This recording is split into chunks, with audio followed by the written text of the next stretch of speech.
Before we begin the video, if you haven't yet, come on down and join my Discord server. Link is down in the description.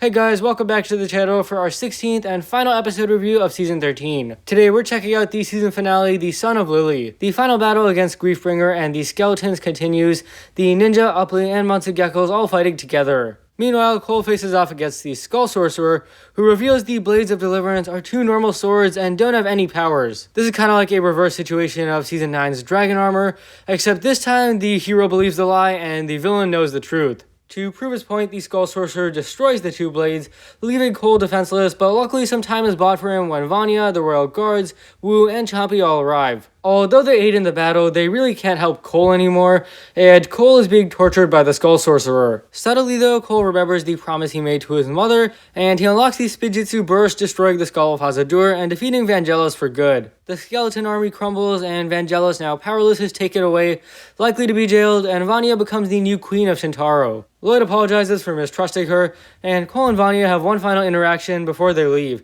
On their way home though, Wu declares he's ready for the next adventure, and so the bounty heads off wherever the wind takes it. More often than not, Ninjago final battles are some of the best stuff we see from the season, and this is absolutely the case here. I felt like both fight scenes in this episode, not just the duel, but also the battle against the skeletons, all amazing. Wildbrain, or DHX, has done an extraordinary job with this episode's animation, because it's just so good. But not just the fighting, obviously the fighting is phenomenal, but also the way the characters look, the backgrounds, the colors, all spot on. There are just so many good looking shots in this episode, but yeah, the fighting is definitely the highlight here. There's this one part during the Skeletons battle when the camera is transitioning from the ninja to I think a few of the Upply, and there are no cuts at all. I don't know, the whole 20 to 30 seconds is just one big transition. Visually, it was really impressive, and this is definitely top-notch choreography. And hey, this isn't the best of it, because Cole versus the Skull Sorcerer is really outstanding. Tommy Andresa said this is Ninjago's best choreographed fight scene, and while I don't necessarily agree with that, I do think this is one of Ninjago's best fight scenes. The entire thing was a blast to watch. In episode 15, it was great,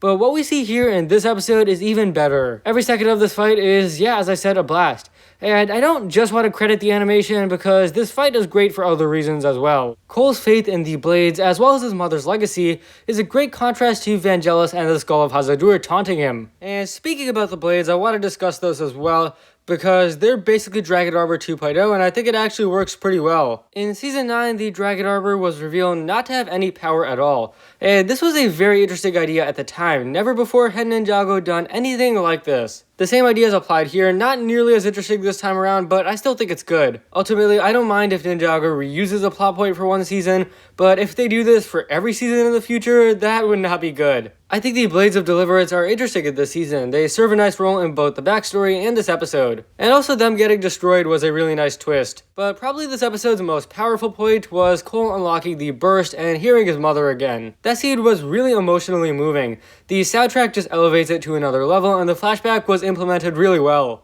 And finally, this is the first Cole season. We've been waiting for this for years. This was the first Cole season ever, and it did not hold back with giving him spotlight. To me, Cole unlocking the burst was kind of like a True Potential 2.0 in a way, although this time it wasn't about his father, but his mother. Cole does not drastically change in the season, but he has a lot of moments that definitely emphasize who he is as a character. And that's the thing about his character, he never needed to improve, he just needed screen time to show off what a great character he already was. Cole may not change much in this season, but that's okay, what we got was amazing. And I would say this is Cole's best role in the series, along with Season 8. Anyways though, as for this episode's ending, I like that Lloyd had a scene with Vanya, and this season was really good for Lloyd because it was arguably his smallest role in the series yet. As we all know, the Oni trilogy and Season 11 were 4 consecutive seasons focusing a lot on Lloyd, and it was getting very boring. Prime Empire was a bit less, but still a good deal of focus.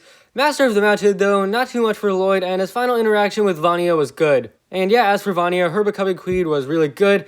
Definitely saw that one coming, but yeah, her taking the same promise that Cole made to his mother was really clever. Vanya and Cole have a wonderful final interaction, and then we're off to Season 14, but hey, this season leaves a plot thread. If you remember way back in episode 7, Vangelis mentions that he has a customer buying his Vengestone. When Tommy Andresa was asked about this, he said the buyer was very spoilery, and I think whoever this buyer is will likely be the Season 14 villain. It remains to be seen who this buyer is, but he or she will very likely be in 2021, And it's awesome to see Consequences finally returning to Ninjago.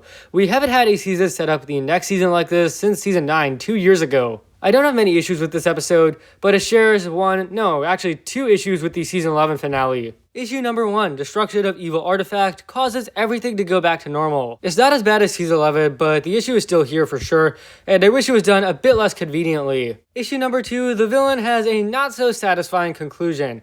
Again, and my comparison is with Vex of the Skull Sorcerer, but yeah, again, season 11 does it worse here. Back in the old days, we had villains who got devoured by snakes, scorched by dragons. In DHX's Ninjago, we've only seen villains turn good and go to jail. It also isn't entirely clear what happened to the Skull Sorcerer. I mean, I guess he's in jail, but maybe he got exiled like Vex. I wish it was shown. Bottom line though, the villain conclusions lately have not been exciting, so I hope 2021 fixes this. I felt this episode's plot was really amazing, and it didn't feel too rushed. It was definitely better than Game Over and Awakenings in terms of pacing, and it benefits greatly from sharing its final battle with episode 15. I hope Ninjago keeps doing these two-part finales, because I think they'll be really successful. And as for characters, Cole was amazing in this episode, and I felt the Skull Sorcerer was really good too. Cole may not have changed too much in this season, but just being in the spotlight so much has definitely improved or elevated his character. And action, phenomenal. Cole versus the Skull Sorcerer, incredible, and one of the series' best battles. If that wasn't good enough, I also enjoyed the battle against the Skeletons and Griefbringer. And lastly, emotion. The reuse of Cole's flashback with his mother from episode 10 was so good. It made for a very powerful scene, and I think this scene just served very well as the climax for Cole's character this season, or the turning point in the battle. I'm really happy to give this episode the full 10 out of 10. This is definitely Ninjago's best finale since season 8, and my first 10 out of 10 episode since episode 97. I did give a few 10 out of 10s to season 12, but in hindsight, I take them both back. What a way to close out Master of the Mountain.